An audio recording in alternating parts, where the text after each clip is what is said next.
ahubwo Burce Melody yabaga ataritekerezaho yumvaga ari nk'inzozi shagiye meko dukora remix mana we Yesu we siko nshobora kwangiye kubicyamamare cy'isi ariko hari amabwirizo ugenderaho ubari muri Amerika nazi igitaramo cyabaye ryari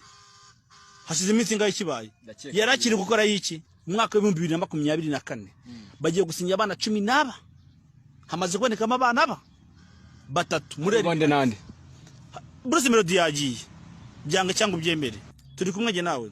muri music rwa ngo iyo maze kumenya ko ufite abantu bagukurikirana kandi benshi bagukunze kandi ufite akazi ukora bagomba gusayininga ukajya muri illuminate ukagitambutsa message zabo urugero tuye kuvuga ku rugero rwa Edikenzo yego ajya gufungura festival yayifunguye mu mwaka ushize 2020 byari 2020 ari bwiri bube mu kwa gatatu corona iraza bare canceling covid-19 yamufatiye hanze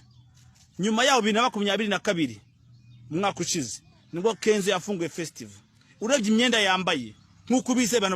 abantu benshi mujya bibona mu mafilime ya Nigeria cyangwa amafilime y'uburozi ibi bikanzu by'umukara abantu babambaye abantu bagenda babazenguruka bafite imiriro iyo video urazibona ahantu henshi atandukanye mu bahanzi batandukanye Edikenzo n'ikintu yakoresheje nkuko nakubwiye ngo na Diamond Platinum